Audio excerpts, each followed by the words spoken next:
Namoonni amantaa Islaamaa fi Nabiyyi Muhammad irratti yakama qaballeessaa raawwataa jiran hanga ammaatti hin to'atamne. Namoonni amantaa Islaamaa fi Nabiyyi Muhammad irratti bifa qindaa'aatiin yakama qaballeessaa raawwatan hanga ammaatti seeratti hin dhiyeeffamne.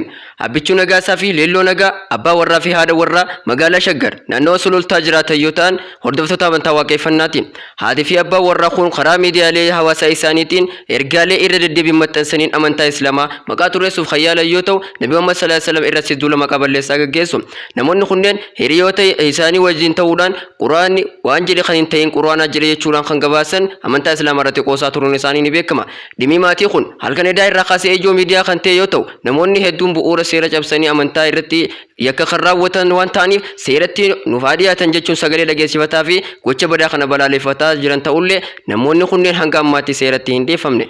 Tibba dabre artiistiilee Jayaarii erga gara miidiyaalee hawaasaa TikTok isaaniitiin dabarseen waan amantaa kiristaanaa maqaa balleessu dubbatti jedhamuun hordoftoota amantaa kiristaanaa irraa ergaa qeeqnii dhiyaatee fi booda deebi'ee ifatti dhiifama gaafatee kan ture ta'ullee yeroo gabaabaa keessatti mootummaan to'achuun kan yaadatamudha. Namoota amantaa Islaamaa irratti duula qindaa'aa gaggeessaa jiran kanneen garuu hanga ammaatti mootummaan seeratti dhiyeessuu dhabuun mufii guddaa kaasee jira. Gama biraatiin manni marii dhimmoota Islaamummaas hanga ammaatti waan jedhe hin qabu. Eegaan hordoftootaa fi kabajamtoota toltuu miidiyaa kanneen biyya keessa teessanii biyya alaa teessanii sagantaa toltuu miidiyaa caqastan.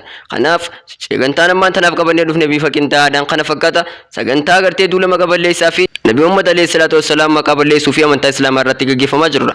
Kanaaf yeroo ammaatiif sagantaa qabannee dhufne kana fakkaata. Hanga sagantaa biraa bifa qindaa'aatiin qabannee waliin dhufnutti chaanala toltuu miidiyaadhaa sagalee gurra keessanii subscribe godhuun dagatinaa isiniin jenna.